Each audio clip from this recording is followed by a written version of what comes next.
Hoje a gente vai falar sobre bom uso e abuso das cesáreas. Então, para moderar esse debate, a gente vai ter a presença da professora Adriana Luz. E para ministrar as aulas, essa nossa conversa, a gente vai ter aqui toda uma equipe da obstetrícia, com a presença da professora Eliana Amaral, a professora Elaine Milanês e o professor Rodolfo Pagnanella. Eu sempre enrolo, né? Pacanella. É muito difícil. Então, eu vou convidar primeiramente a professora Adriana aí para apresentar os nossos palestrantes e dar início à reunião. Obrigada, Adriana. Bom dia a todos. Obrigada aí pelo convite, mas eu acho que meus palestrantes nem precisam de apresentação, né? A Cássia já falou de todos eles, e a gente vai mostrar os prós e os contras aí das cesáreas, né? Dos abusos, exato. E por que a gente luta tanto para diminuir essas taxas e que muitas vezes a gente esbarra em algumas barreiras que deixam com que a gente não consiga diminuir de fato essas taxas, mas acho que vai ser uma boa discussão. Então, a gente começa com a doutora Eliana, que vai abrir essa sessão. Muito bom, obrigada. Então, meu objetivo aqui é passar para vocês, e particularmente, não para o grupo da obstetrícia, mas particularmente para os residentes e para os alunos, um trabalho que a gente tem construído na obstetrícia, né? A gente não inventou o CAISM, ele nasce numa lógica de humanização de atendimento, numa lógica de olhar para a prática da ginecologia obstetrícia baseada em evidências, e as evidências sobre parto e sobre cesárea, a comparação entre elas pode ser um pouco discutível, mas as evidências a respeito da boa assistência ao parto, elas são antigas. Então, a gente vai passar por isso, porque para falar do uso de cesárea, eu não posso falar só do uso de cesárea, ou do abuso. Eu preciso falar sobre como é que eu posso garantir que as pessoas tenham partos felizes, sem consequências. Isso é, que o parto em si vaginal seja um sucesso, não só do ponto de vista de, ok, deu certo, mas com a satisfação de quem está envolvido, né? Então, isso passa por essa conversa de bom uso e abuso. Então, no Brasil, dada a mudança do padrão, e aí nós podemos discutir depois com detalhes as razões, o parto abdominal cirúrgico quase virou o parto normal abdominal, né? E eu sempre faço isso, já fiz aqui numa aula recente, vou fazer de novo. Quem aqui nasceu de parto vaginal? A turma da frente, que é de uma geração um pouquinho mais velha, tem mais chance de levantar a mão do que a turma de trás. E eu sempre faço essa pergunta porque fica muito difícil uma vivência que você não teve, um valor que para você não está na sua história, incorporar como um novo valor. Então, pensem nisso. Não é um parto normal abdominal. O parto cesárea continua sendo um parto cirúrgico. E a gente precisa entender isso como obstetras, como os médicos gerais, como médicos, sei lá de que área que você venha a ser, não importa. Então, você tem algumas complicações que são mais imediatas na cicatriz da cesárea, pois você pode ter consequências de longo prazo, aderências, etc. E não vou entrar em detalhes dessas figuras que, aliás, são da própria Elaine, porque ela vai falar isso para vocês, que são os casos que estão aí todo dia, mais recentemente, que são os casos de placenta acreta e hipercreta, de fato. Aí todo mundo pergunta qual é a taxa ideal de cesárea. Essa é a pergunta de todo dia, de todo mundo. E se a gente olhar esse trabalho, que é interessante, ele é de 2015, quem sabe essa curva mudou um pouquinho, mas ela com certeza não virou para cá, tá? Então, vejam, onde é que muda a questão da mortalidade materna? Os dados, no caso, são de 2013, são antigos, vamos dizer assim, são de 10 anos. Mas se a gente olhar aqui, a mortalidade materna é igual a partir, do 15 por 20 já vai mudando, tá? Se você olhar Também a mortalidade neonatal não muda muito em termos de percentual. A curva se estabiliza nos níveis mais baixos, obrigada, nos níveis mais baixos, aqui com 20%. Então, existia uma discussão, um dia a OMS escreveu 15%, e aí passaram anos e brigando por causa dos 15%. Então, eles têm muito a ver com esses estudos que são chamados de ecológicos, são taxas em países, tá? E aí, se a gente olhar o Brasil sempre foi um campeão, aqui em cima, aqui a mortalidade materna, e vejam, quando a mortalidade materna é muito alta, a taxa de cesárea é muito baixa. E isso está associado à via de parto e a outras questões da assistência obstétrica, com certeza. Mas a gente parte de um pressuposto que menos que 10% está faltando. Deve estar faltando. Tá? Então, existem países onde tem dificuldade de acesso. E se a gente pegar, sei lá, a Holanda como exemplo, que o povo gosta, está aqui, está entre o 15 e o 20. Se você pegar a Grã-Bretanha, né, a Inglaterra está por aqui, em torno de 20. A Itália escapa, ela tem mortalidade materna baixa, mas tem mais alta taxa de cesárea. Então, de novo, vejam, os países desenvolvidos caem em percentual 20 alguma coisa. Como eu disse, esses dados não são tão recentes, então talvez tenham alguma coisa além dos 20. Mas eu posso garantir que 50 não é, né, gente? Termos de população em geral. Então, resumindo, essa publicação da OMS, ela fala na taxa média de cesárea dos países mais desenvolvidos, nos países os menos desenvolvidos, como eu falei, menos que 10%, uma taxa total de 21%, nos países mais desenvolvidos, uma taxa média de 27%. Tá bom, não vou brigar. Entre 20 e 30 eu não vou brigar. Estamos de bom tamanho, em princípio. Se a gente considerar a população geral. Nós vamos chegar no CAISM, na situação do CAISM. Bom, então, usando sempre a Organização Mundial da Saúde como nosso parâmetro de boas práticas, o que é declarações mais recentes da OMS? A cesárea é uma intervenção efetiva para salvar vidas de mães e bebês, apenas quando indicadas por razões médicas. Então, o risco que ela agrega por ser um procedimento cirúrgico é absolutamente justificável, obviamente, quando você tem situações clínicas que indicam. E que todos os esforços devem ser feitos para garantir que as cesáreas sejam feitas sempre que necessária, sem perseguir uma taxa específica. Então, isso é muito importante, porque o Brasil, no passado, já quis controlar a taxa de cesárea, estabelecendo um valor.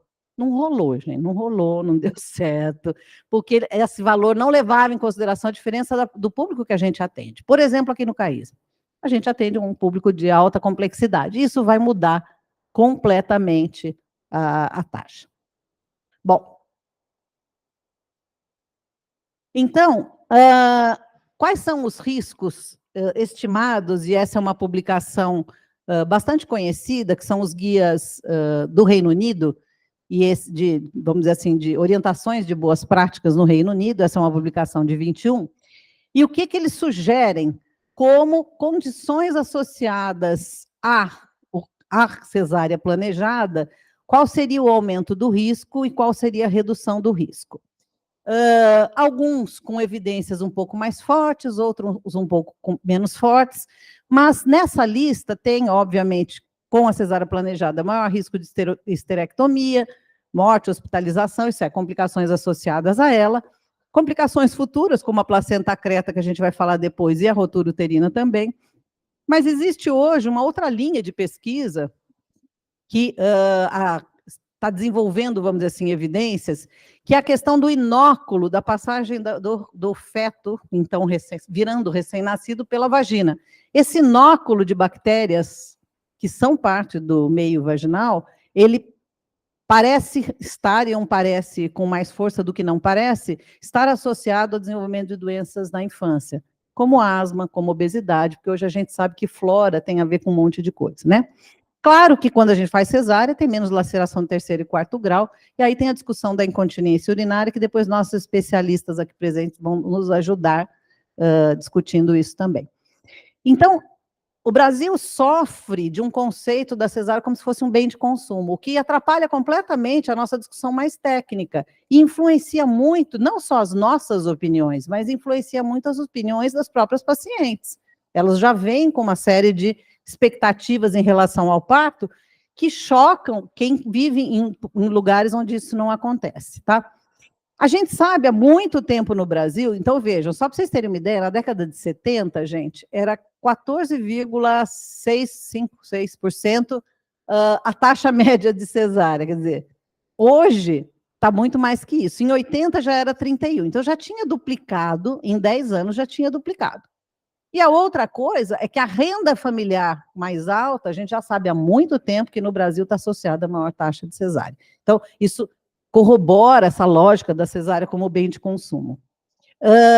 E, claro, então, ela é mais frequente, então, ela é 35%, neste estudo mostra, de 2017, 35% maior o risco de fazer cesárea quando você está no sistema privado de saúde. Mas uma preocupação que a gente tem, não sei se tem algum neonatologista para não me deixar mentir sozinha, é que é a questão da cesárea eletiva, levando a partos pré-termo, que ainda que não sejam pré-termos extremos, são fetos que estão no limite da maturidade. Com isso, gerando, sim, maiores internações, e essa taxa, ela vai acontecer ela vai ser mais frequente quanto maior escolaridade. Então, de novo, corroborando com a ideia de que a cesárea acaba sendo feita em partos mais precoces, particularmente na população com maior nível socioeconômico e escolaridade, tá? Que são as cesáreas, então, mais eletivas mesmo. Então, vejam, eu mostrei para vocês que de 15 virou 30 na década de 80, e esse dado aqui de 2015 mostra no Brasil 55,5%, sendo que nós temos serviços no Brasil onde a taxa de cesárea é 100%. A indicação de cesárea é ameaça de parto, né?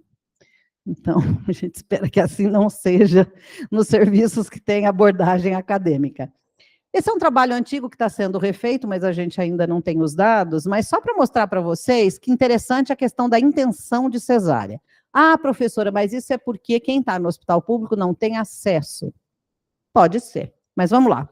Início da gestação, 15% das mulheres que frequentam o hospital público dizem querer cesárea. Fim da gestação, 15% continuam querendo cesárea, não mudou. E, ao final, a taxa acaba sendo de quase 45%. Nos hospitais privados, 36% das mulheres começam dizendo que querem cesárea, no final da gestação, praticamente dobrou. E aí, quando chegou lá no final, 90% devem ter escapado, as que tiveram um trabalho de parto muito rápido, né? Ou com raras exceções. De novo, esse dado não é tão recente, ele está sendo feito. E por que eu saliento isso? Porque houve, sim, um movimento mais recente de tentativa de recuperar o valor do parto, aí quase como um bem de consumo ao contrário, né? Então, o parto, dentro de um pacote hoje, que a gente vê de assistência ao parto com todas as condições ideais possíveis, que para algumas pacientes bem orientadas, então, tem sido a opção, mesmo nos hospitais privados ou nos serviços privados. Então, isso foi um problema que preocupou, obviamente, as políticas públicas de saúde. Então, preocupando as políticas públicas de saúde, nós tivemos uma fase que tinha o teto para a taxa de cesárea, e esse teto, então, não chegava nem nos 15, na época era até menos. Depois disso, houve uma tentativa de organização do sistema chamado Rede Cegonha, que foi mais forte durante o período de 2010, 2015, e como as nossas cesáreas no Brasil, o que pesa muito na taxa geral do Brasil são os partos da saúde suplementar, os privados, a iniciativa do parto adequado, que tem várias publicações mais recentes, mostrando a tentativa de colocar num pacote uma série de coisas a respeito da assistência ao parto, tentando reduzir a cesárea e tentando oferecer esse parto mais humanizado e para as pacientes. Bom, a iniciativa do parto adequado reduziu, sim, mas não foi assim um milagre, tá certo, gente? Então, também não é assim. Então, a coisa está além das nossas ações dentro das instituições. Então, o medo, entre aspas, do parto, e aí o medo pode ser da dor, mas o medo pode ser de uma imaginação de que o parto tem sempre mais risco para a criança e para a mãe. E que na nossa população em particular, que é atendida aqui, muita gente tem associado algum tipo de complicação, ainda que não seja indicação de cesárea, gente, isso fica na cabeça delas como uma preocupação e acaba induzindo um fenômeno que a gente está vendo mais, que é de cesárea, mais mulheres pedindo cesárea no nosso público, em função de lei e tal, que o Rodolfo vai depois detalhar. Então, determinantes da cesárea incluem a conveniência para o sistema, para os médicos e para as próprias pacientes. Não, eu quero agendar porque eu moro longe, as pacientes nossas dizem isso, porque eu moro longe, eu tenho medo que eu não consiga chegar no CAISM, tá? Então, vale para os dois lados a questão da conveniência. Tem o outro lado, que é a autonomia, não é meu direito, eu quero, não dá, para mim é um trauma, não aceito. Claro, a força e o viés do aconselhamento recebido, né, aquela história, você fala assim, não, era melhor você fazer parto, mas dói, viu? Mas dói. E eu me lembro disso, porque, cadê a Tabata? A Tabata não está aqui. Uma vez eu filmei uma cena simulada para usar em treinamentos de professores com a Tabata, e a Tabata era grávida. E aí a pessoa que estava atendendo a Tabata grávida, a Tabata fala, doutor, mas eu queria muito parto vaginal. Ela fala bem assim. E aí ele fala assim, não, tudo bem, acho que você está certa. Ela fala, mas dói. Ele fala, dói. Gente, a cena é tão engraçada, porque ela é tão impactante. Então, às vezes, a linguagem não verbal passa a mensagem melhor do que a verbal, tá? Em relação a isso. Ou na família, né? Você quer? Sei. Tá. Aquela reticência, assim, né? Bom, enfim. Então, se houver práticas adequadas, saudáveis, com experiência positiva, isso faz a diferença. Mas, às vezes, tudo que a paciente está ouvindo é experiência negativa, né? Então, isso levou a um fenômeno que não é nacional, que é a cesárea a pedido. Isso acontece no mundo inteiro. O problema é que eu digo que o Brasil ele é tão moderninho que quando ele pega essas coisas, ele pega rápido, o negócio sobe. Então, aqui nós temos essa questão, que nós vamos falar mais um pouquinho, e a gente tem feito algumas pesquisas nessa área, e que eu já citei alguns detalhes. Então, a preocupação internacional, vejam, desde 2018, a Organização Mundial de Saúde já publicou, tipo, um manual, dizendo quais são as recomendações de intervenções não clínicas para reduzir as cesáreas desnecessárias. Dentre essas recomendações, claro, preparo prévio com treinamentos, a participação de outros profissionais, particularmente sempre a presença da equipe de enfermagem junto, o preparo psicológico, que mais? Mais outro grupo de... Ops, espera aí que eu pulei. Outras intervenções, então, para a equipe de saúde, como, por exemplo, ter um guia clínico de orientação que fique para todos e que trabalhe com a lógica de uma segunda opinião, quando indica uma cesárea, ter a segunda opinião de um outro profissional. Para isso ajudar, vamos dizer assim, a reduzir a nossa própria bias, que às vezes a gente tem, né, viés. Uma outra recomendação dentro do serviço de saúde é implementar um guia também de auditoria das cesáreas realizadas. Isso é diferente de eu só acompanhar as taxas que eu vou mostrar para vocês. A gente já teve uma época que a gente fez auditoria aqui, a gente conseguiu reduzir mais ou menos 1/4 da taxa de cesáreas que a gente tinha na época, mas é muito difícil você manter esse sistema, não é fácil, você precisa de uma equipe própria para isso, então isso depois desapareceu. Então, só para mostrar para vocês que existem manuais internacionais, nós não inventamos isso, não é mania da Unicamp, às vezes o pessoal acha que é mania da Unicamp, tá? Então, quais são os nossos dados? Lá na década de 90, por opinião da paciente, a gente ganhou um prêmio como uma maternidade que oferecia melhor cuidado aos pacientes. Esse prêmio durou poucos anos, a gente teve outras premiações, mas nesse ano foi o primeiro lugar. Como é que era, naquela época, a nossa taxa de cesárea? Então, nós estamos falando por aqui, dessa época aqui. Por quê? Porque desde então, desde 1990, como eu falei, final dos anos 90, a gente já fazia assistência ao parto baseado nas evidências que são essencialmente as mesmas em termos de procedimentos, tá? Não são tão diferentes assim.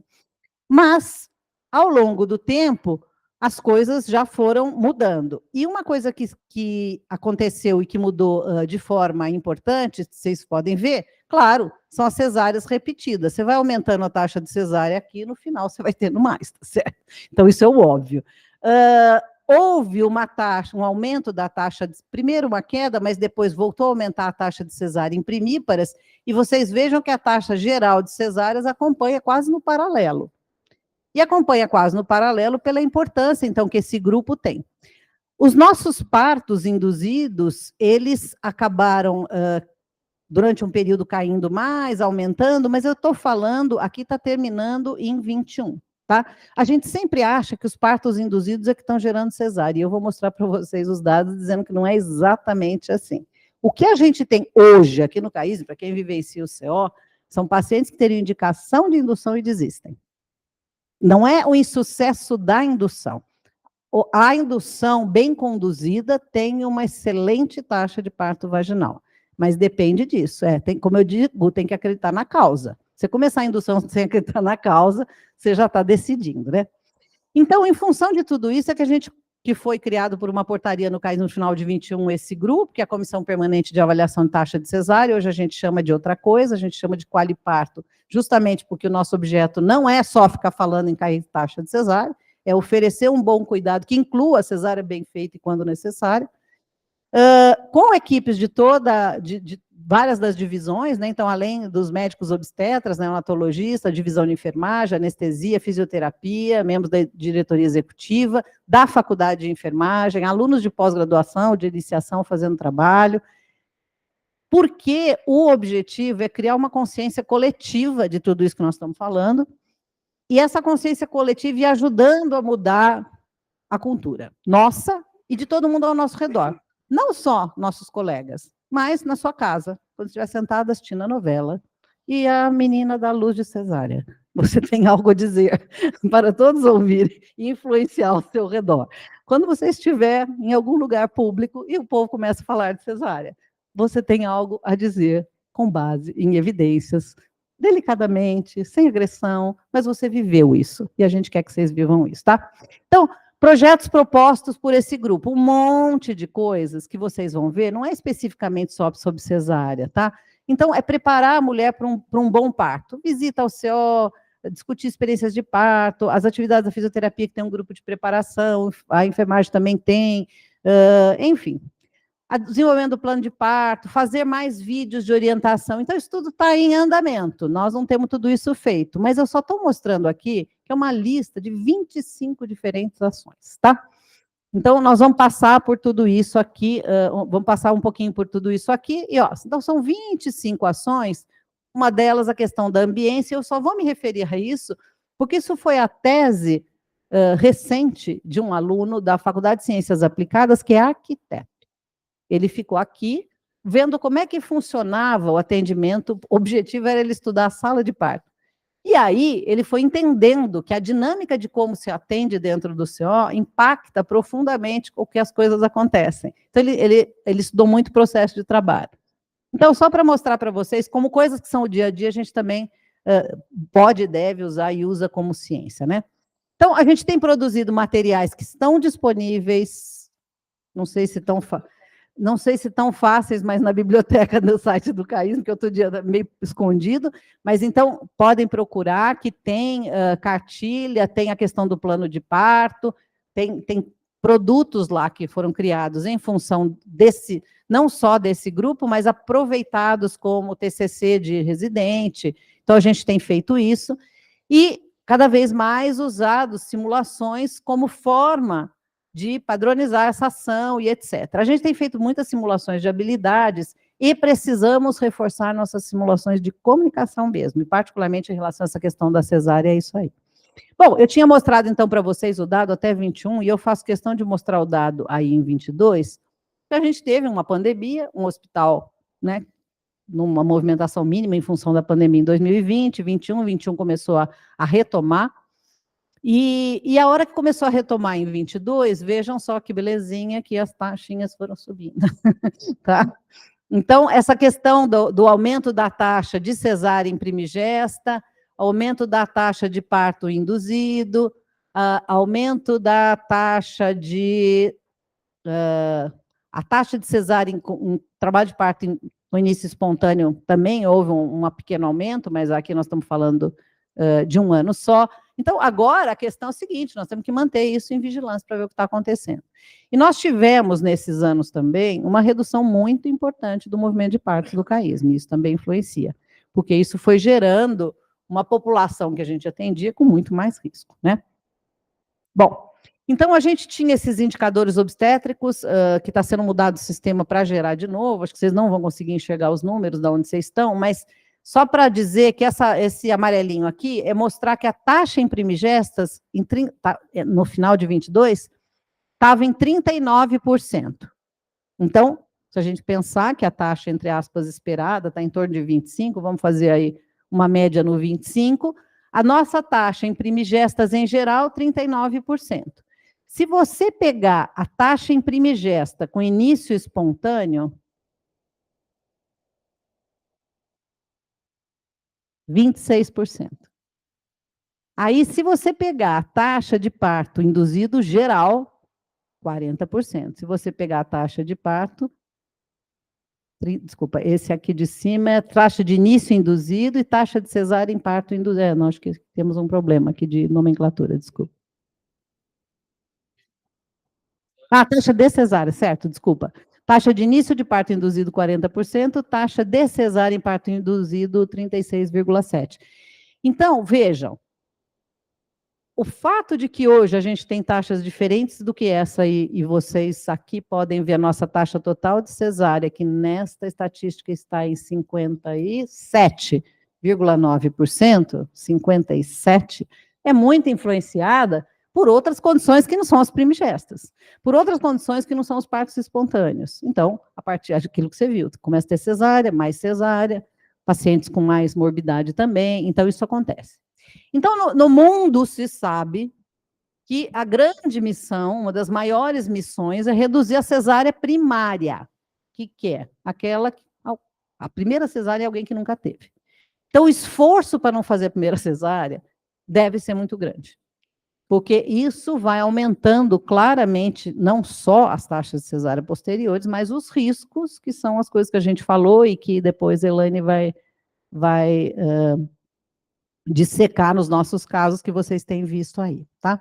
E o que tem acontecido é que, então, a taxa de cesárea subindo bastante tem a ver muito com a taxa de cesárea primária, isso, então, olhando no mundo inteiro.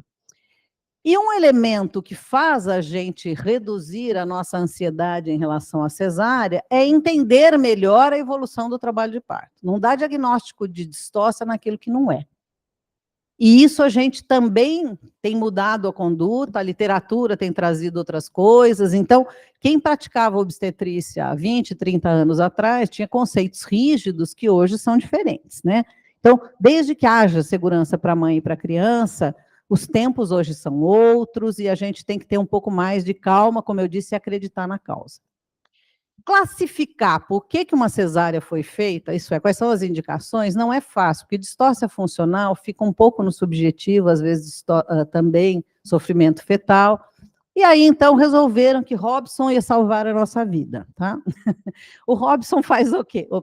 O Robson tem uma classificação de Robson, de grupo 1 a 10, que fala se a paciente é primigesta, se ela é multípara, que fala se ela tem cesárea anterior, se ela não tem, e no começo, por exemplo, as nulíparas com feto único cefálico 37 semanas, cujo parto induzido, ou aquelas que são submetidas mesmo antes do trabalho de parto, eram um grupo só.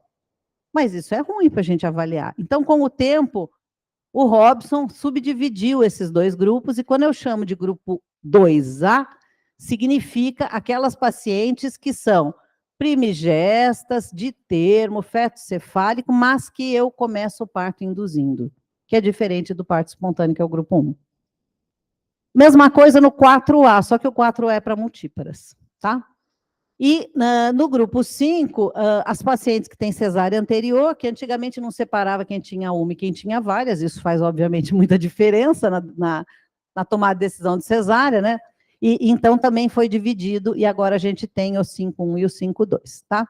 Então, se a gente olhar agora pelo grupo de Robson, estou usando essa classificação, e a gente olhar qual é a contribuição desses grupos na taxa de cesárea total do CAISM, ao final de 22, o que a gente tinha? A gente tinha que dos 57,9%, um grande grupo é esse grupo aqui, que é o grupo 5.1. O grupo 5.1 é quem? É a paciente que tem uma cesárea anterior. Tá? Então, a experiência de ter tido uma cesárea prévia, primeiro, talvez desestimule, mas talvez, de fato, ela tenha indicação para a segunda cesárea. Então, eu não estou dizendo que ela não tinha indicação. Porque o Robson não me fala isso. Né? Isso não está escrito aí. Em relação a se foi induzido ou se foi cesárea pedido de forma eletiva, quando eu falo do 2A e do 2B, ou do 4A e do 4B, ele faz a diferença. Então, para primigestas que induziram é 2A, primigestas que tiveram cesárea porque fizeram cesárea, a priori, estão no 2B. Multíparas é 4A ou 4B. Então, se a gente olhar isso, em termos da contribuição que elas deram à taxa total de cesárea, em torno de 6% cada grupo contribuiu para a taxa de cesárea de quase 60%. Então, mais ou menos 10% das cesáreas que a gente faz vai ser da primigesta que induziu, mais ou menos 10% do total dos 60%, né, vai ser por cesáreas que a paciente solicitou em primigesta. Se a gente pegar as multíparas, isso é um pouco menor. Então, de novo, reforçando que tem um grupo que a gente precisa botar atenção sempre, que são as primigestas, tá? E o que a literatura fala de algumas intervenções? Não vou ser exaustiva nisso, mas eu queria chamar a atenção, e a gente tem trabalhado em melhorar isso, ter atividades de grupo de preparação para o parto funcionam, e funcionam até melhor do que individuais. Então, a gente tem trabalhado isso com o pessoal da fisioterapia, com o pessoal da enfermagem, criar grupos de preparo, uma mulher trocar com a outra faz toda a diferença. Então, esse aí é um estudo que fala disso e é importante a gente salientar. Se a gente pegar o grupo de Robson e for olhar com a taxa de cesárea dentro do grupo de Robson, diferente daquilo que eu falei, que é a porcentagem do grupo que corresponde ao total de cesáreas. Então, a gente vai ver que nos grupos, então, induzidos de primigesta, 56%. No grupo de primigesta em trabalho de parto espontâneo, 22%. Olha que belezinha. No ano de 22. Aí, vamos de novo para o grupo 4. 24% de cesárea quando são multíparas induzidas. Então, sim, sabemos que multíparas, a indução tem muito melhor prognóstico do que das primigestas. Agora, será que esse prognóstico em termos de cesárea tem a ver com não ia dar certo ou tem a ver com desistimos? E eu vou usar o plural, que pode ser desistência dela e nossa. Né? Então, estamos aqui para convencer a todos a não desistir quando há uma chance, tá? Bom. E distócia funcional? Distócia funcional, questões de disfunção, particularmente as disfunções por incoordenação uterina, tem a ver com estresse, tem a ver com dor, ou inversão de gradiente. Então, ter mais tranquilidade ajuda, e o preparo prévio está aí para isso. Mas não só o preparo prévio, sabidamente a presença de um acompanhante escolha da paciente faz a diferença. Isso é intervenção baseada em evidência. De novo, não é mania de ninguém. Isso é intervenção, tá? Tem que ter segurança em relação à equipe. Uma pessoa que chega, vai dar luz num hospital que não conhece, uma equipe que não conhece, está num nível de tensão, gente, que não há adrenalina que consiga não desfuncionalizar esse útero, você entendeu? Então, faz parte, tá? Sempre que possível, a gente vai evitar a indução, porque vocês viram que o trabalho de parto espontâneo é melhor. Não é para ficar em jejum, não é para ficar em hipoglicemia, hipoglicemia também é causa. E aí tem várias medidas que vocês veem acontecer aqui de ajuda no trabalho de parto, que não são necessariamente medicamentos, né? Então, deambular, usar bola, água, massagem, sambar, dançar, faz o que você quiser, mas sai do estresse da contração e encara aquilo como um momento de preferência até de prazer. Aliás, é descrito na literatura que algumas pacientes têm sensação de prazer na contração, tá? Vocês podem não acreditar, mas isso existe também. Aí eu falei da cesárea pedido. O nosso sistema de informação, ele tem lá uma categoria que chama cesárea pedido. O problema é o que está dentro do pacote. A cesárea a pedido da literatura é um a pedido de mulheres que estão tendo a primeira cesárea e que, idealmente, deve ser feita só com 39 semanas. Essa não é a realidade do que acontece aqui. A gente tem pacientes que chegam, por exemplo, por indicação de indução e não querem indução. Rejeitam a indução. Elas podem ter rejeitado antes, já no pré-natal, mas elas rejeitam também na porta. Tem pacientes que começam a indução, desistem da indução. Então, elas estão pedindo cesárea, sim, mas existe uma história antes. E está acontecendo, em função de força da lei, as pacientes que chegam em franco trabalho de parto e querem cesárea. Né? Então, a gente tem que pensar como vai lidar com isso. Então, isso daí foi uma preocupação nossa, tem sido uma preocupação nossa.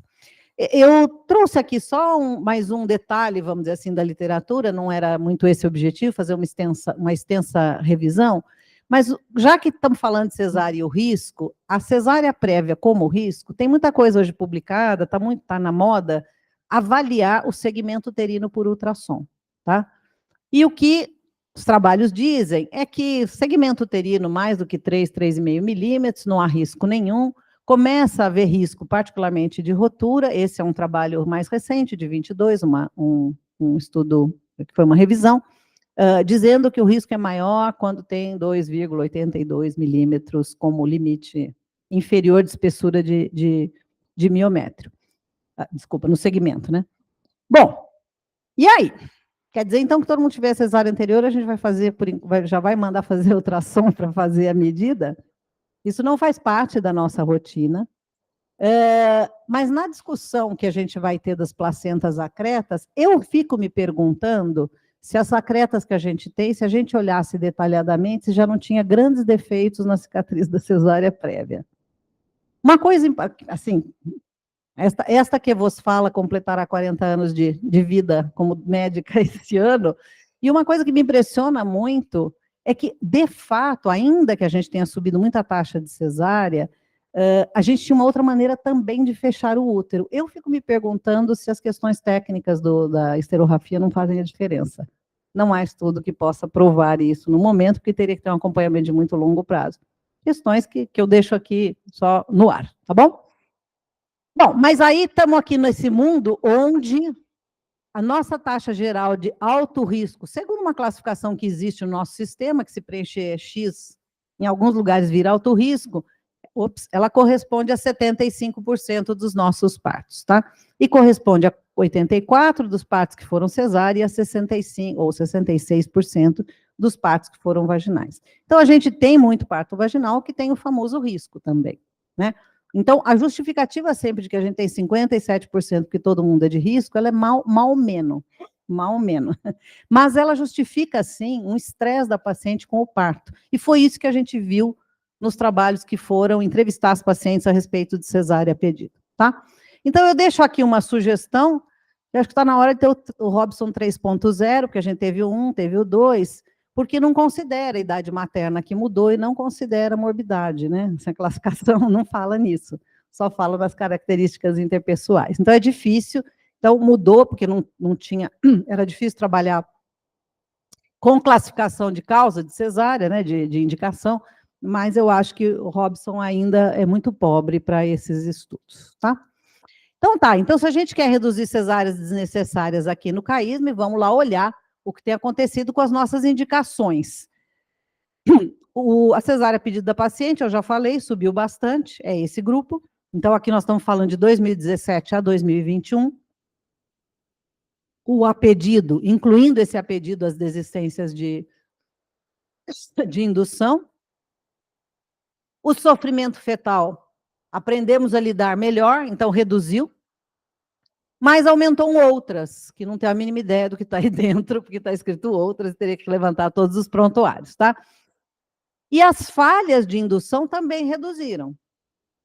Então, não seria esse o nosso maior problema, mas a gente precisa lidar claramente com os outros problemas em geral. Então, a especificidade do que a gente deve fazer, ela significa uma mudança mesmo de cultura. Então, quais são as práticas para mudar a cultura virando reduzir a taxa de cesárea? Algumas, né, com seus desafios. Primeiro, comunicação e ter modelos, experiências prévias e a mídia, né? A história, assim, da atriz, da atleta, da novela, e dos parentes e das amigas que tiveram parto vaginal com sucesso, isso é algo que a gente precisa explorar melhor. Então, qual é o nosso desafio para isso? A naturalização do parto cesárea, como via de parto habitual, décadas de baixa adesão a parto vaginal. Então, não existe uma experiência trazida nem das mães sobre isso. Não é o meu caso, porque a minha mãe tem quase 100 anos, mas para quem tem aqui mãe de 40 e pouco, 50, já está nessa categoria de que nem a mãe teve parto vaginal. A questão do treinamento, obviamente, é nossa missão. A expansão das escolas contribui para a redução da qualidade da formação, a redução da fertilidade da população, tem menos exposição, tem menos situações para os alunos estarem, então, envolvidos, associado a essa alta taxa de cesárea.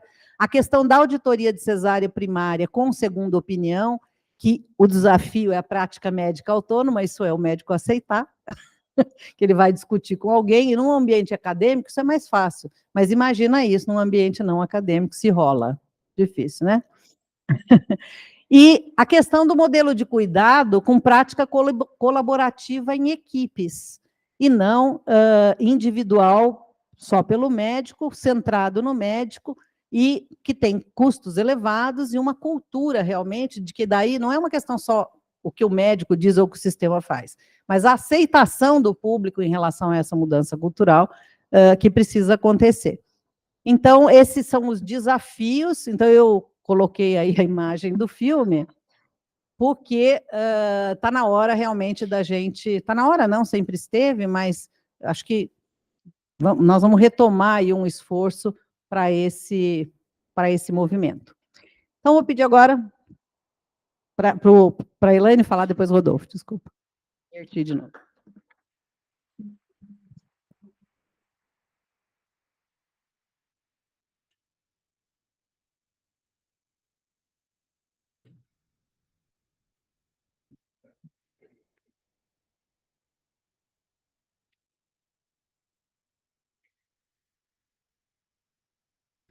Bom, gente, bom dia. É sempre difícil falar depois da Eliane e antes do Rodolfo, mas a minha apresentação aqui é uma coisa mais curta e tentando embasar um pouco qual é uma das grandes repercussões da enormidade de taxas de cesárea que a gente está tendo, que é o famoso espectro da placenta creta. Ou seja, mulheres que hoje, às vezes, eventualmente, após uma única cesárea, estão apresentando uma patologia extremamente grave e que, se não for bem conduzida, implica numa morbidade, um risco de mortalidade elevado. Né? Então, a nossa preocupação aí com essa questão.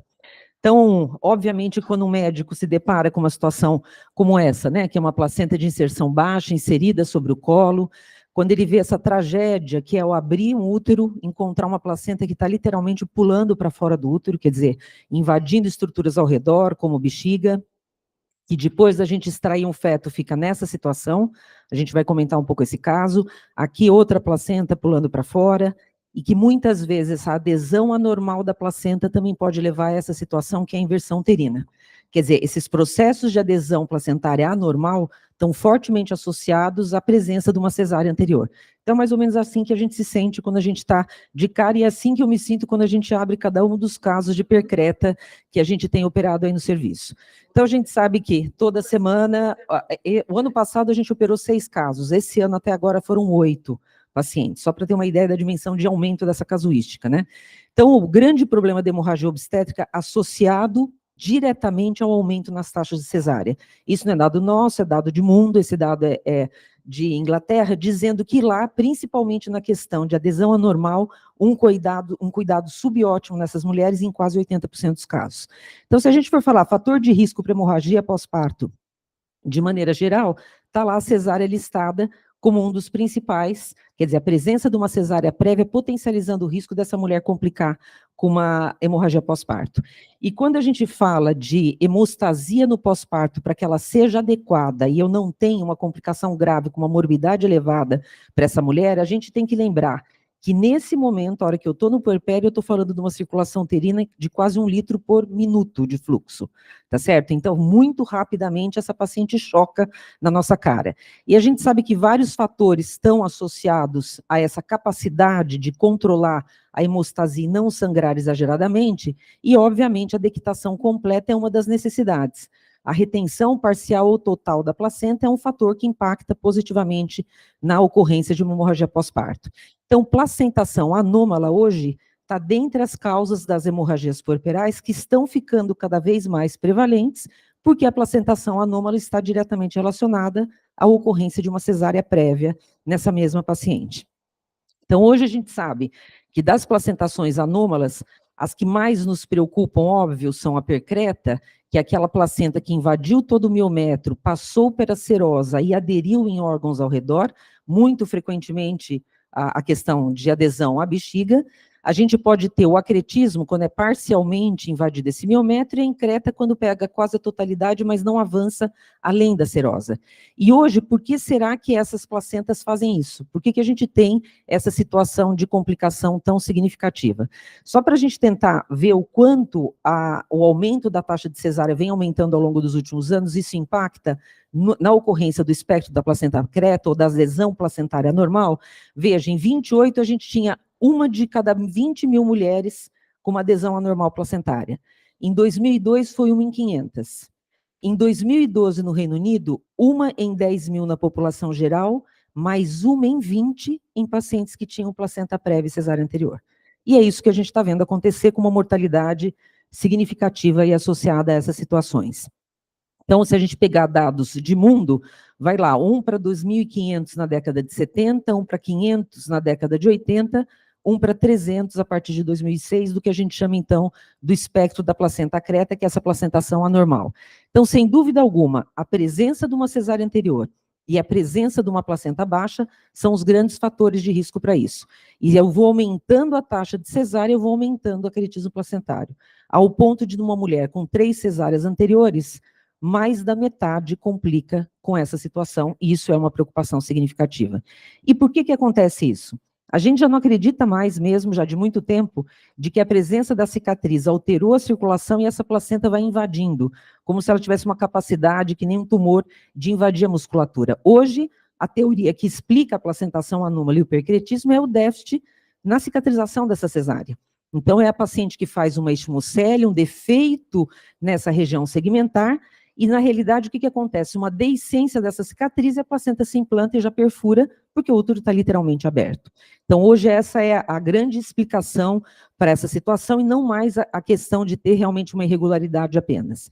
Veja, quando eu tenho placenta prévia e cesárea, eu vou aumentando o número de cesáreas, eu vou aumentando o risco de acretismo placentário quando eu tenho placenta prévia associada.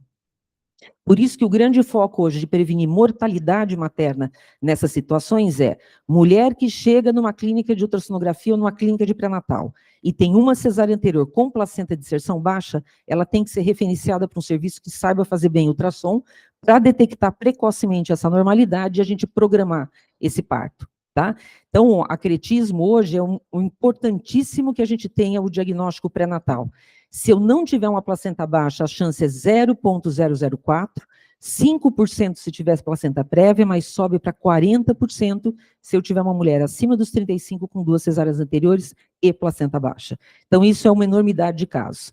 O que a gente pode fazer frente a isso? Rapidamente a gente vai mostrar alguns casinhos aqui, mas tem vários manuais aí de orientação hoje tentando normatizar diagnóstico e tratamento dessas pacientes. Então, a gente tem muitas coisas que nos ajudaram ao longo do tempo.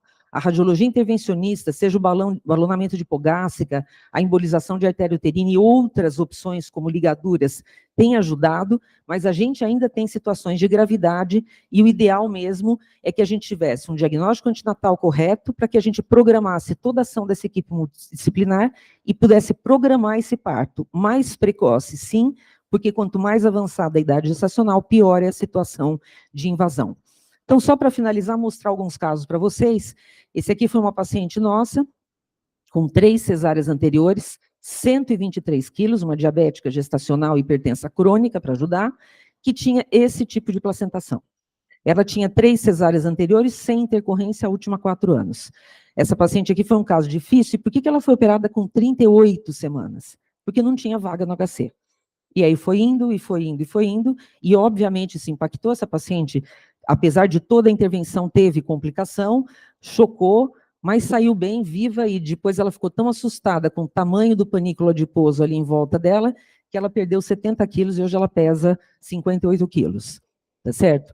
Mas a gente tem que lembrar que quando eu vou fazer atenção nessa paciente, eu tenho que tirar esse bebê pelo fundo, eu tenho que ter um suporte adequado de drogas e de hemostasia aí para questão da anestesia, eu preciso do urologista para me cateterizar o ureter, porque a anatomia fica completamente perdida, e eu preciso de um cirurgião vascular, muitas vezes para fazer técnicas de radiologia intervencionista que ajudem a reduzir o sangramento. Esse aqui é o produto daquela placentação, né, daquela peça, placenta saindo para fora, essa aqui com uma dificuldade grande, inclusive, de dissecção de colo. Os piores percretismos são aqueles que acometem colo ou parametro. Esse sangra independente do que você fizer para coibir sangramento. Essa aqui é uma paciente desse ano, com apenas 2 cesáreas anteriores, a última há 1 ano e meio, com 35 semanas, e a gente está vendo aqui a placenta, depois do rebaixamento aqui de parte do teto da bexiga, e aí essa bola saindo para fora, tá certo? Tudo isso aqui é placenta e placenta, e aí o que vocês veem aqui, ó, musculatura uterina normal que se perde, desaparece ali embaixo, tá certo? Então, uma complicação bastante grave. Esse foi o nosso pior caso desse ano, essa mulher quase morreu 2 vezes aqui no serviço, todo mundo conheceu, a Daniele, tem 4 cesáreas, a última há 2 anos, uma menina jovem, 36 anos, que a gente operou a primeira vez com 35 semanas, com invasão de toda a bexiga. Não tinha nada de área viável aqui. Com o útero, que vocês falam, nossa, professora, nem é tão feio, mas invadia parametro de maneira extensiva aqui.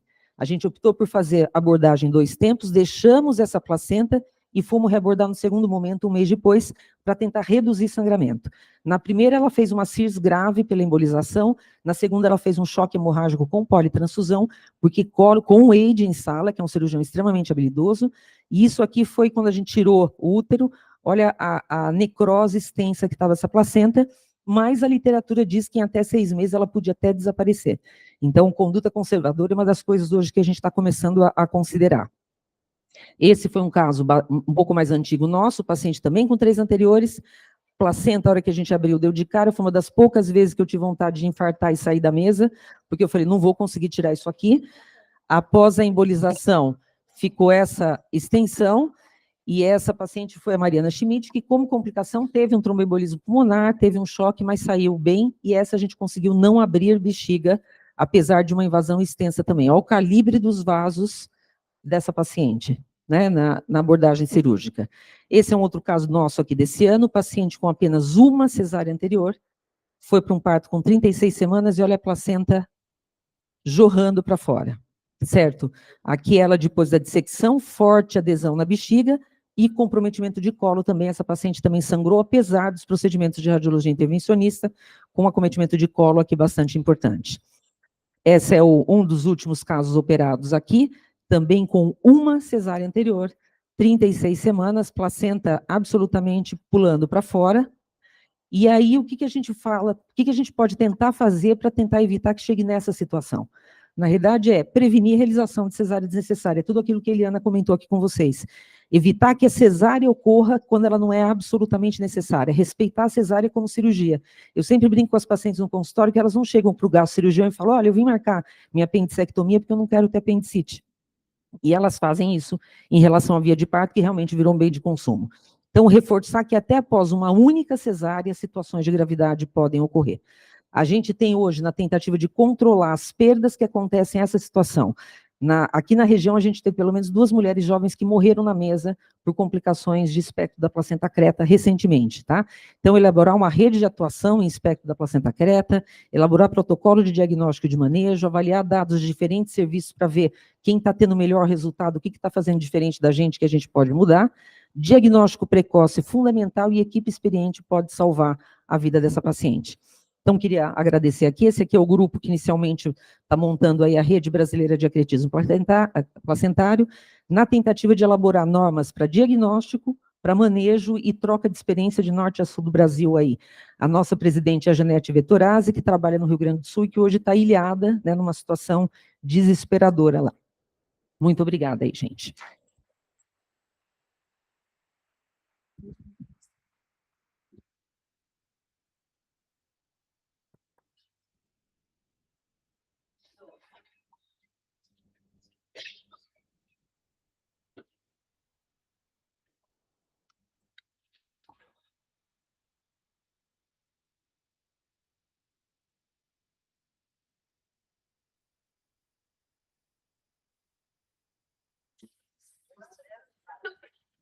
Bom, gente, eu vou trazer então uma provocação. A doutora Eliana trouxe uma informação sobre a característica das cesáreas a pedidos. A doutora Elaine trouxe uma das piores complicações, assim, evidência de uma pior complicação da cesárea, mas essas não são as únicas complicações, essas são as piores que vão colocar a mulher em risco de morte.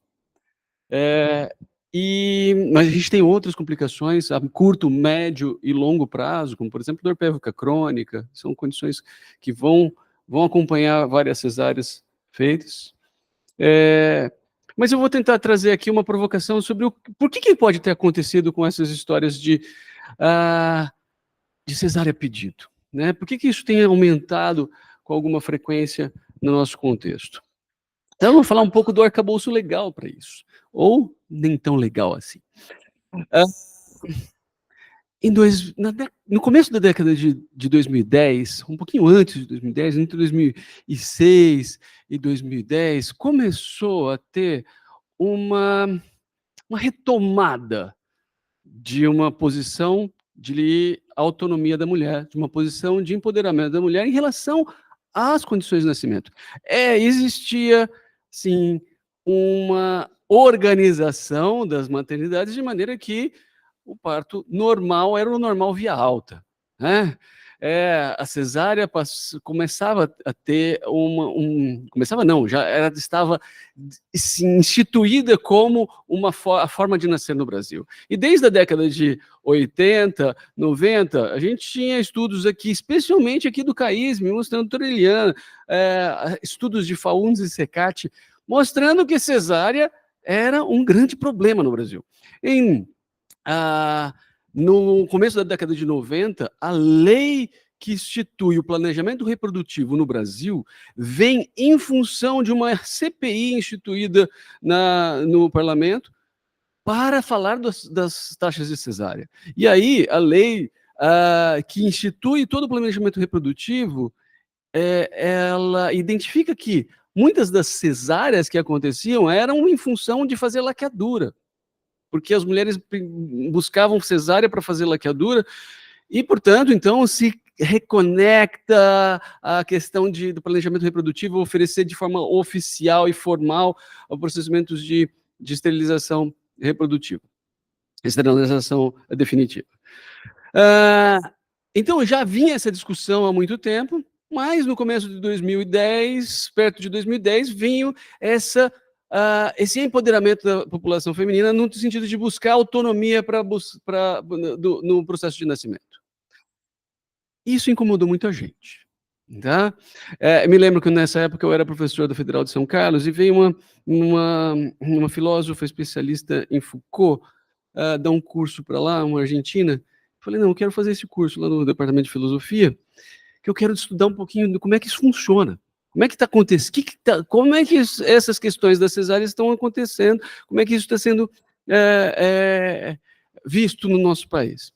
E, de fato, o que a gente começa a perceber é que existia um poder instituído, institucionalizado, em que a equipe médica definia via de parto a revelia de qualquer processo fisiológico e desejo.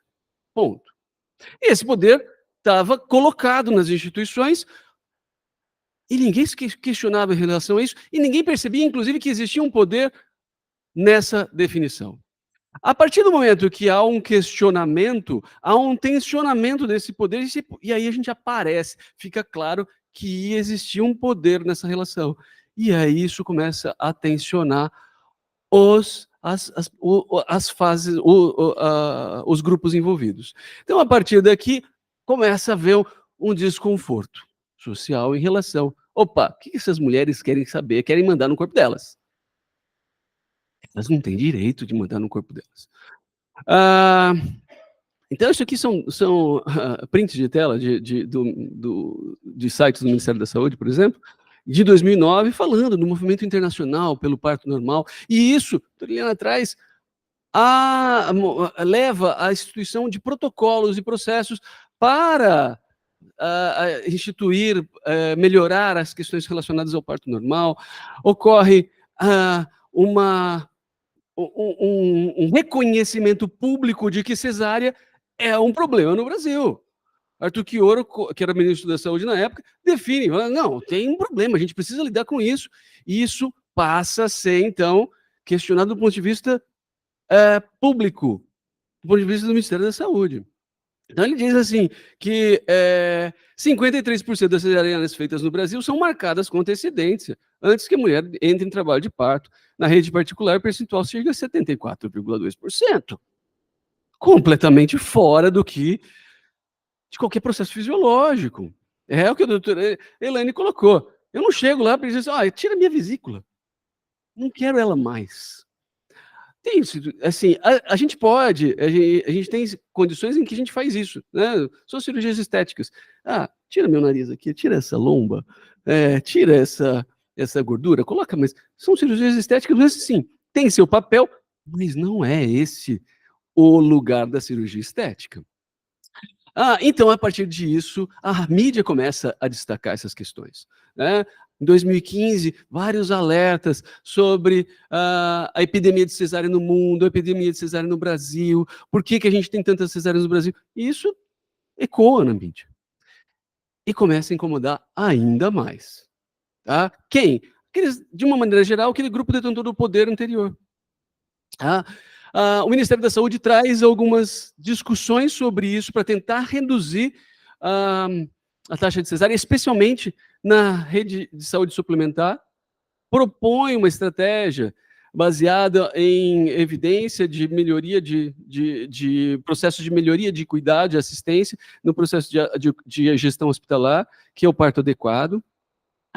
Propõe regras pela Agência Suplementar de Saúde para desestimular as cesarianas desnecessárias, definindo que os hospitais tenham que registrar algumas informações de uma maneira clara e definitiva, assim, durante o trabalho de parto, durante o parto. Ou seja, isso aqui em 2015, em 2016 isso entra em vigor, e aí vem o contra-ataque. A partir de 2016, esse aqui tem o Conselho Federal de Medicina define uma norma dizendo que, poxa, o que vocês estão falando? Que vocês têm que... mulher tem direito a ter parto cesariano do jeito que ela quiser, como uma cirurgia estética. Então, o Conselho Federal de Medicina garante a autonomia do médico, da paciente e a segurança do binômio materno-fetal para realizar cesariana. E aí eles já dão um tiro no pé, inclusive. Porque eles falam que, nesse momento, que a cesariana poderia ser feita a partir de 39 semanas nessas condições. E aí se começa a interpretar o que é essas 39 semanas. Na 39ª semana, ou seja, a partir de 38 semanas, eu estou na 39ª semana, então eu posso fazer. E aí começa a ter um aumento de termo precoce, né, em relação a isso. Nesse mesmo bojo, em 2019, vem uma... Cadê aqui? Fugiu, não está aqui. Uma deputada do estado de São Paulo... Oi? Não, é uma outra foto que não apareceu. Mostrando a digníssima. Diz que, não, isso não é só uma norma do Conselho Federal de Medicina, isso é lei do estado de São Paulo. Então, propõe uma lei que garante à parturiente a possibilidade de optar pela cesariana a partir de 39 semanas de gestação, bem como analgesia, mesmo quando escolhido o parto normal. Veja assim, mesmo quando escolhido o parto normal. Quer dizer, está invertendo a situação. Ela pode escolher o parto normal. Quer dizer, assim, uma inversão completa de valores em relação ao processo fisiológico de nascimento. Óbvio, isso aqui é essencial. Se essa lei viesse para instituir qualidade na assistência obstétrica, estamos começando a resolver o problema. Mas não, ela vem para reforçar o problema. E aí o que ela fala? Que a lei, a partir de então de agosto de 2019, que a parturiente tem direito a cesariana a pedido, devendo ser respeitada a sua autonomia. Ponto. A cesariana a pedido da parturiente só será realizada a partir de 39 semanas de gestação, não define o que é essa 39 semanas de gestação, após ter a parturiente sido conscientizada e informada acerca dos benefícios do parto normal e dos riscos sucessivas cesarianas. A decisão deverá ser registrada em termos de consentimento livre e esclarecido, elaborado em linguagem de fácil compreensão.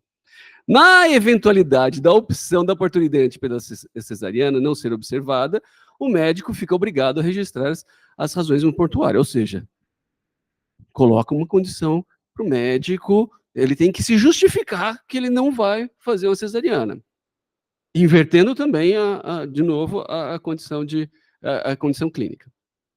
Aí vem isso que eu acho muito interessante. A parturiente que optar por ter seu filho de parto normal, apresentando condições clínicas para o tanto, veja, é o oposto. Quando eu tenho condições clínicas que indicam cesariana, que eu vou fazer cesariana. Não quando eu tenho condições clínicas para o parto normal. É uma inversão completa de valores clínicos. Também deverá ser respeitada a sua autonomia. Ok? E assim por diante, garante o direito à analgesia não farmacológica e farmacológica. E aí nas maternidades tem que dizer: constitui direito à parturiente escolher a via de parto, seja normal, seja cesariana, a partir de 39 semanas de gestação. Ok. A partir daí, foi uma celeuma. A partir daí, eu tenho instituída a possibilidade de daquilo, ou seja, eu instituo, do ponto de vista legal, aquilo que já vinha acontecendo informalmente no nosso país. Agora, o que é parturiente? Essa aqui é uma definição do dicionário Oxford da internet, mas isso também é a mesma definição do dicionário Aulério, por exemplo. Parturiente é aquela que está em trabalho de parto ou que acabou de parir. Ou seja, quando ela coloca essa palavra nessa lei, ela está dizendo o quê? A paciente pode optar pela cesárea, mas ela tem que estar em trabalho de parto e a partir de 39 semanas de gestação. Ou seja, antes disso, não é direito da paciente, não é legalmente direito da paciente em fazer essa decisão.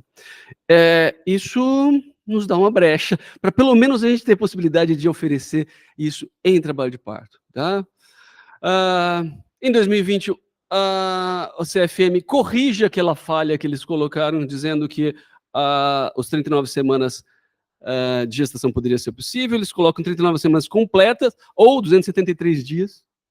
Tá? Mas essa alteração vem só para corrigir aquela falha, reforçando, então, essa condição. Isso aqui é a explicação daquela falha. Aqui, essa está fora do lugar, esse slide. Essa aqui é a deputada que instituiu, propôs a lei aqui no estado de São Paulo. Ela é do PSL. Né? E é engraçado, assim... mas eu vou mostrar para vocês por que eu estou falando isso. A partir daí, houve uma contraofensiva do Ministério da Saúde, das forças do bem, tentando normatizar essas condições, propondo estratégias. O Conselho Nacional de Saúde propõe uma série de estratégias para poder definir momentos, locais, assim, e tentar reduzir as taxas de cesáreas desnecessárias. Mas, a partir daí, eu venho de novo com ofensiva, e o que tem hoje no plenário, tanto Câmara no Senado, vários projetos de leis que tentam fazer com que essa lei, que é do Estado de São Paulo, seja implementada no país todo.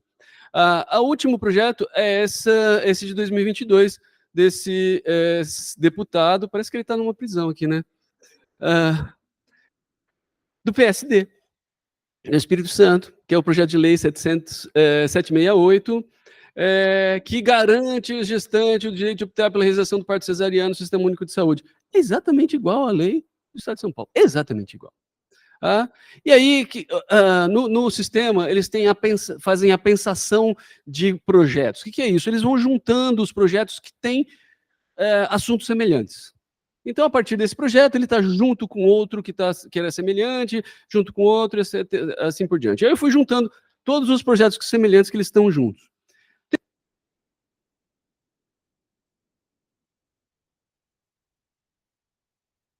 De 2019, também do PSL, Carla Zambelli, Alice Silva, Felipe Barros,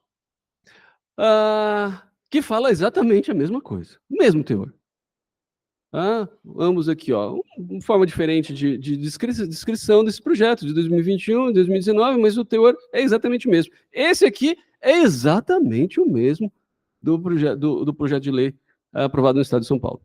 Eles estão apensados num projeto de lei de 2015, naquele momento de discussão maior sobre a epidemia de taxas de cesárea, de um deputado do PSD, que está pensado num projeto de 2013, que remonta a todas aquelas discussões iniciais sobre a autonomia da mulher, do senador do PTB. Mas esse projeto de lei de 2013 não tem nada a ver com a autonomia da cesárea. Ele traz a questão do acompanhante no trabalho de parto. Ele melhora a assistência obstétrica. E todos os outros projetos eles estão sendo incluídos apensados junto com um projeto que melhora a assistência obstétrica, como se os outros todos fossem melhorar a assistência obstétrica. E a gente chega numa situação dessa, né, que eu tenho um supermercado. É essa sensação que eu tenho, que eu sou um vendedor de supermercado. Muitas vezes, quando os pacientes chegam aqui, assim, terça-feira eu tenho uma paciente com dois partos vaginais anteriores, indicação de indução por 41 semanas, fala assim, não, eu quero cesárea. Mas por quê? Ela está escolhendo lá da prateleira, eu quero a cesárea, desse jeito, dessa forma, nesse dia. Essa aqui é uma intervenção de um projeto que chama Sentidos do Nascer, que faz uma discussão, assim, uma intervenção, uma intervenção artística que faz uma discussão sobre esse empoderamento, essa necessidade da gente poder fazer essa discussão mais ampla do que qual é o papel disso, qual é o papel da mulher nessa decisão, será que ela está sendo orientada de uma maneira adequada? Esse arcabouço está trazendo benefício para a decisão ou não? Acho que é isso. Doutora Adriana, muito obrigado.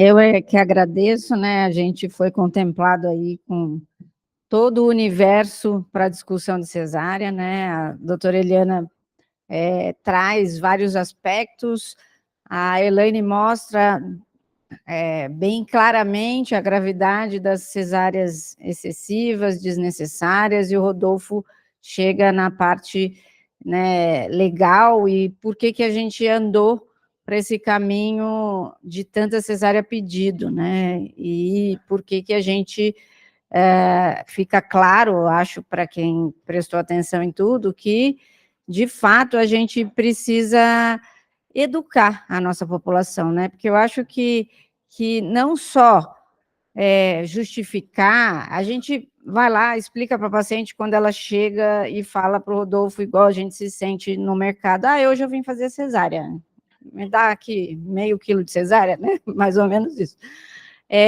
Mas que a gente precisa trabalhar com educação em saúde, né? A nossa população ainda não entende de fato as complicações de quando a gente fala, olha, é melhor nascer por cesárea. E isso é claro, quando a paciente tem uma complicação e você vai lá conversar com ela falou, não, mas ninguém tinha me falado que o meu filho podia ir para a UTI com taquipneia transitória, ninguém tinha me falado que eu ia ter essa dor agora, quer dizer, com certeza a gente falou, né?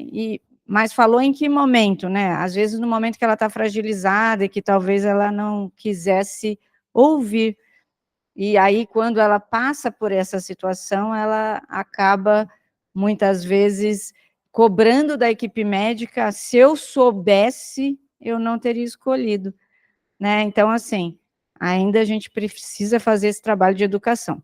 Mas eu queria abrir a palavra para quem quiser fazer perguntas e se colocar.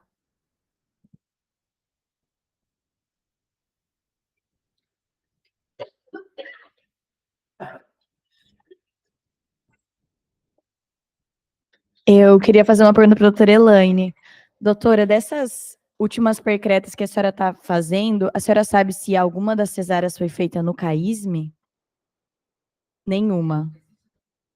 Não, não. Não é. Não é isso. Isso que eu ia perguntar. Então, tem vários projetos agora tentando avaliar a sutura com o fio que se usa para suturar o útero. O fio que se usa para suturar o útero em cirurgia fetal, que é um fio que tem umas escaminhas, então ele é mais forte, e daí o risco de estimocele seria menor. Suturar em 2 planos, né, que é uma coisa que a gente até fez no passado, né, eu tenho pouco tempo de formada, né, aprendi com a doutora Eliana, mas a gente fazia sutura de primigesta com útero grosso fora de trabalho em 2 planos, então assim, naquele momento, pontos separados.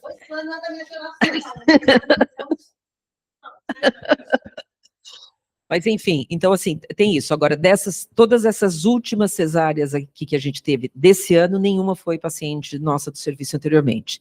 Muitas delas vieram da região, né? Então... E não tem nenhum estudo ainda falando qual que seria a melhor técnica? Não. O que a gente tem do passado eram os estudos de fechamento, depois estudados com histeroscopia e histerossalpingografia para ver regularidade da cavidade uterina. E aí demonstrava que tanto fazia, a gente parou de fazer cesárea com ponto separado, porque mostrou que tanto fazia ponto separado quanto sutura contínua, o resultado final, em termos de avaliação da cavidade, a histeroscopia ou a histerossalpingografia era similar. O que vai tentar avaliar agora é que, obviamente, o ultrassom da minha época de residente é diferente da sua, muito diferente, né? Entendeu? Então, a resolução de imagem é maior e hoje a gente consegue detectar precocemente mulheres com estimocele, né? Tese do João aí que vocês viram, entendeu? Então, a ideia é fazer detecção precoce para prevenção, tipo de sutura diferente. A gente não sabe se vai ser o fio, se vai ser em duplo plano, mas essa é uma ideia. E já está implementado, que é uma das normatizações nos protocolos de assistência para prevenção de hipercretismo, a incisão mais alta. Então, tem o cara que chefia o comitê da FIGO, chama o professor Haraquemada, é um argentino, ele é o presidente do comitê da FIGO para espectro da placenta creta. Ele já recomenda que você faça imediatamente acima da reflexão ali, bem alta. Terminou a bexiga, já faz ali para cima, e não descolar a bexiga. Porque a região do segmento uterino abaixo da bexiga é muito menos vascularizada. Portanto, essa região, a qualidade da cicatrização vai ser pior. Então, eles já estão. Incisão segmentar alta já é uma recomendação com embasamento em literatura. Obrigada, doutora. Um comentário sobre isso, a questão da incisão. Há muito tempo, a recomendação já é não fazer descolamento da bexiga. Rebater a bexiga já é fora de moda se você...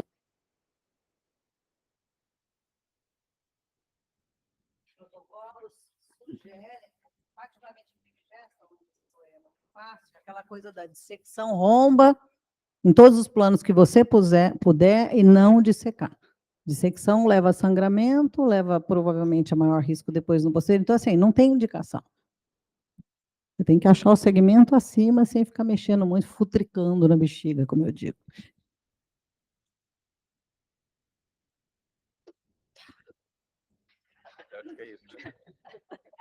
Oi, gente, parabéns pelo tema, pela apresentação, foi muito bom.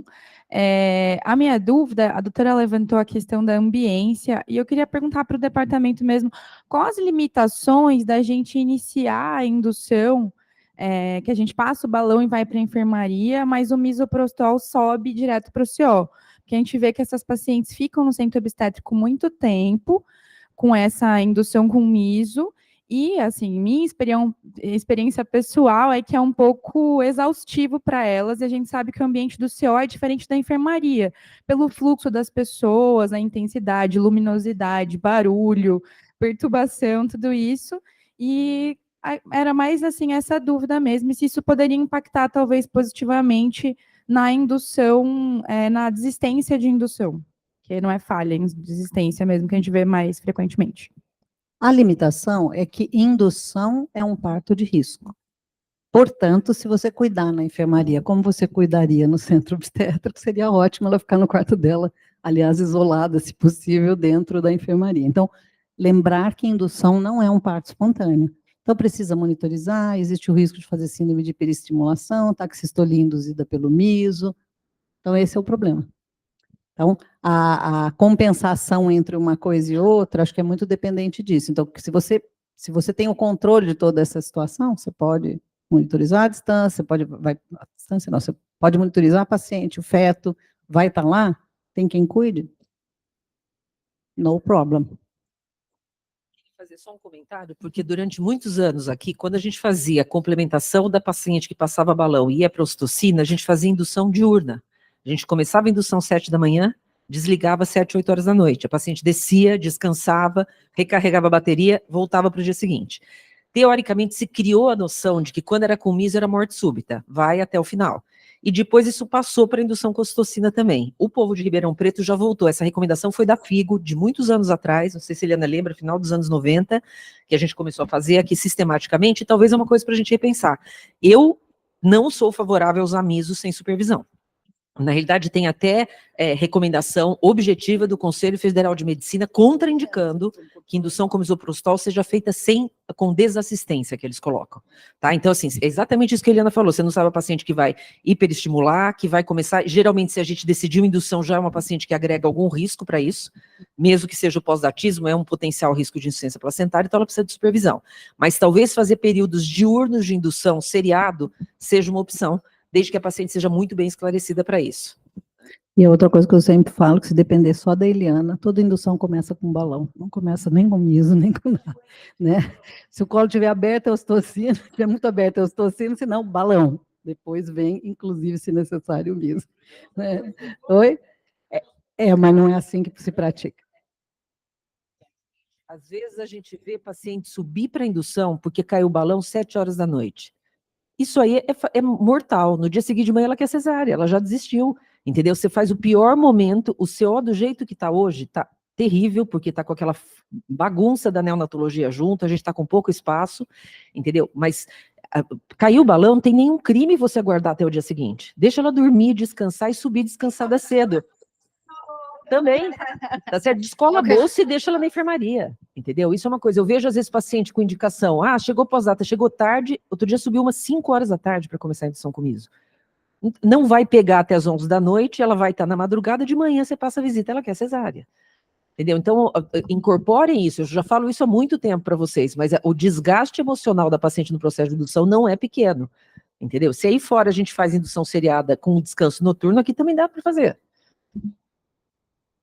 E, acima de tudo, né, a gente precisa educar a paciente e que ela entenda como é o processo de indução, porque muitas vezes a gente chega no CO, a paciente pôs 2 misos, ela fala assim, mas eu já estou aqui há muito tempo, então ela não entendeu o que é o processo de indução. Então, de novo, bato na tecla da educação, a gente está produzindo, assim como produziu a cartilha de assistência ao parto, uma cartilha de indução de parto, onde a gente vai para as pacientes, né, onde a gente vai colocar todos os prós e contras e todo o caminho dessa indução, porque, claramente, muitas pacientes desistem porque elas não entenderam o processo, né, mas a gente precisa educar, faz parte do nosso trabalho a educação em saúde, e a gente sabe que essa é uma das principais ferramentas para a gente conseguir mudar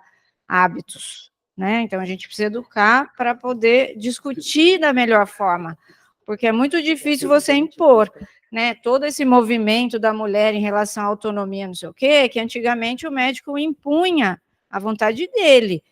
Várias vezes tem pacientes que relatam que falam, por que você teve uma cesárea? Porque o médico falou que tinha que ser, que eu não tinha passagem, que eu não tinha dilatação. E aí ela... Entendeu? Então, assim, essa autonomia e essa necessidade da mulher assumir de maneira mais ativa a vontade dela, também tinha uma pressão da equipe médica, né? Então, a gente precisa educar todos os lados aí para a gente conseguir chegar em números melhores.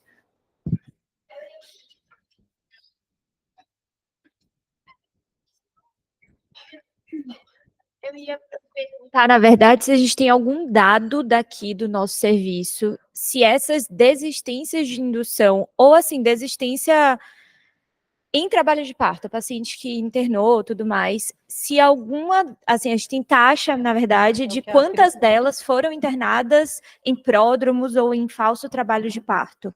Essa é a próxima tese que vai ser defendida pela Cristiane Benetti, tá? Então, as desistências em trabalho de parto são raras. Mas eu já tive uma paciente que eu não consegui convencer a paciente a permitir que a gente fizesse analgesia e ela continuasse em trabalho de parto com 8 centímetros. A mulher estava se jogando da cama, aquela confusão que vocês imaginam. Então, muito raro, mas a gente, na estatística dela, a gente vai fazer essa diferenciação. O maior número de casos que a gente tem aqui é a desistência da indução a priori, né? O paciente teria indicação a induzir. Então, essa cai como, ela fica mais parecida com aquilo que está definido na literatura. Entretanto, quando tem desistência de indução, normalmente a indução não é com 39. Então, se você for colocar na definição pura, o CAISM não faz cesárea eletiva a pedido. Mentira, né? Se você for usar a definição de literatura. Então, pessoal, mas por que você está usando essa definição? Porque justamente eu quero mostrar que existe uma coisa que é o pedido induzido por outras situações. Então, quem são os pacientes que pedem para a gente? São os pacientes que têm alguma situação clínica que nós não indicamos cesárea para ela a priori, mas que, como ela tem alguma coisa, ela é hipertensa. O protocolo diz que com 38 é para nascer. Pronto. Aí ela vem e fala, mas eu não quero induzir. Né? Então, essa acontece. As desistências no meio da indução existem, mas não é a primeira categoria. Não é a primeira categoria.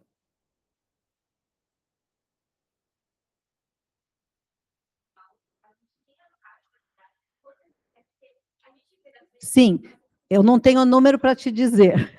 Em breve haverá a defesa da Cristine, e daí nós vamos ter o número. Tá? Eu não sei agora para te falar, porque eu não olhei os números dela, porque isso foi feito pela estatística semana passada. A outra coisa é o seguinte: as informações vêm do que está no sistema. Se o sistema está chamando de outra coisa, então o que aconteceu? A Cristine já devia ter defendido. Ela falou, não, que eu já sei que o pessoal não marca certo, eu vou rever caso por caso. Então, ela fez auditoria, caso por caso, reviu todas as informações e reclassificou diferente do que está escrito no sistema. Tá? Então, a gente pede encarecidamente que aquilo que está no sistema, pelo menos, que a gente fale a mesma língua. Rodolfo pode falar um pouquinho, que ele está trabalhando em mudar o sistema e como é que isso vai aparecer, ou como é que isso pode ficar melhor registrado. Mudar o sistema.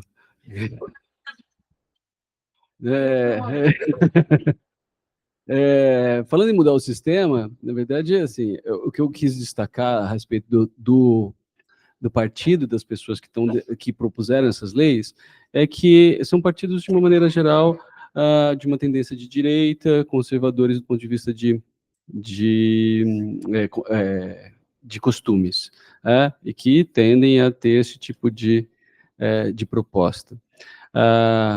Mas, do ponto de vista do sistema informatizado, a gente está tentando, então, vai tentar identificar campos necessários para a gente preencher, para a gente poder dar esses indicadores. Essa transição não está sendo fácil e não vai ser. Mas a ideia é que a gente consiga ter indicadores que consigam representar isso para a gente. Eu queria perguntar para o Dr. Rodolfo, que falou sobre essa questão das leis, que eu vejo muitos pacientes nossos que têm indicação de indução com 37, e a gente acaba internando elas para indução, elas veem na prática o que é de fato a indução, não gostam do que estão vendo, do que estão passando, e optam por desistir. E nisso a gente acaba antecipando o parto delas em semanas, e não, assim, realmente, assim, o objetivo da indução, que seria antecipar em semanas, a gente acaba antecipando demais o parto delas com a cesárea. Então, eu queria saber se tem algo escrito, né, nesses documentos sobre essa desistência da indução, sendo, assim, antecipando o parto muito mais do que a gente deveria. Bruna, esse problema é que a gente, no processo de indução, a gente tem todo o estímulo de contrações na fisiologia do bebê, ele tem menos chances de ter desconforto respiratório, maior chance de amamentar, um monte de benefício entrar em trabalho de parto, ainda que seja, no final das contas, precise ir para cesárea. Tá? Então, sobre a sua pergunta, tem algum arcabouço legal sobre isso? Não. Tem literatura científica sobre isso? Não. A gente está vendo uma jabuticaba, que é uma coisa nossa, que assim, própria. A gente está precisando estar estudando isso, está precisando estudar isso. Ainda bem que não tem um arcabouço legal para isso. Então, vocês vejam que o que tem de lei hoje regulamento, lei mesmo no Estado de São Paulo, dizendo que a parturiente, a partir de 39 semanas, pode requerer. E a regulamentação do CFM, que a partir de 39 semanas, 273 dias, a paciente tem direito à escolha, a gestante tem direito à escolha. O CFM é mais amplo em relação a isso. Mas sobre a recusa de indução, não tem. O público que faz lei sobre cesárea eletiva, quer dizer, que tem esse pensamento que as pessoas deviam, na verdade, nascer de cesárea, não de parto vaginal, não são pessoas que nem pensam na indução, né? Então, nem tá. Então, a outra questão, que acho que o Rodolfo não chegou a dizer, mas que eu acho que precisa ficar claro, é assim, no Brasil, tudo vira... Quer dizer, imagina se isso é assunto para ser projeto de lei. Nesses termos, o povo está determinando as condutas clínicas, mas isso por quê? Porque existe uma dificuldade na nossa sociedade de aceitar protocolos. Por exemplo, no NICE na Inglaterra é diferente. O NICE na Inglaterra ele tem tamanha, vamos dizer assim, visibilidade e credibilidade que ninguém muito discute o NICE. Claro que na sua prática clínica as pessoas podem fazer diferença, mas aceita-se aquilo. Aqui no Brasil existe muita resistência de certos setores da sociedade de reconhecer que o que o Ministério da Saúde recomenda é o melhor a ser feito. Entendeu? Fica aquele contraste. Mas se o Ministério recomendou, é porque talvez não seja a melhor prática para certos públicos. A gente tem excrescências de que tem leis dizendo para usar uma fosfetanolamina para tratamento de câncer, sem evidência científica nenhuma. Assim, é uma excrescência da construção de leis. Mas ações de saúde não são simplesmente baseadas em evidências, podem ser baseadas em pressão pública e tudo mais. Existe algum estudo que mostre que essa pausa noturna, ou seja, espaçar os misos ou parar o ocito, não interfere no sucesso da indução? Não sei de estudo específico. Você conhece? Com ocitocina, sim. Com ocitocina. Porque, na verdade, com a ocitocina, às vezes a gente... expressão de receptor. Você ocupa demais, daí você descansa, aí ele vai se expressar, às vezes, de maneira mais adequada na segunda fase. Mas para miso não tem nada. Só um comentário, assim, quando comete o erro de começar a indução com miso no fim do dia, o que de fato estaria errado, se você fizer a indução, até, como eu digo, até a vitória final, é uma coisa. A meia boca da indução é o pior. Então, você começa a usar a ocitocina, você não dobra a ocitocina necessária no tempo mínimo, mesmo o protocolo de indução, o quanto a gente usa de miso, a gente tem discutido e provavelmente vai mudar, a gente usa uma dose menor do que o recomendado na literatura há muito tempo, a literatura recomenda 0,25 a cada 4, e a gente usa a cada 6, tem quem recomende, inclusive, só fazer método duplo, a gente não gosta, em princípio, da ideia, mas está revendo isso. Mas o mais importante, o que me choca, é assim, ela está com miso, tá bom, mas ela chegou a 6, botou primeiro o miso, porque é de noite, é abandono, não é, está lá no seu abandono. Isso não é descanso, é abandono, se você não continua a induzir. Meu conceito é outro, a classificação para mim é outra, entendeu? Você não induziu durante a noite, mas você subiu lá à noite para induzir, não estou entendendo. Então, você parou a indução no meio do caminho. Aí, filha, você tem 12 horas a mais já. E aí a paciência vai se esgotando de todo mundo, da equipe, do espaço que nós temos, da família, dela. A percepção de que o parto não acontece em 5, 6 horas, ele até acontece em 5, 6 horas normalmente, ou de 5 a 10, quando você está com 6 centímetros, colo 100% desfavorecido, ponto anteriorizado. Fase ativa, sim, o resto não. Falta contar essa parte. Olha, eu sempre falo assim, olha, a natureza faz isso em semanas.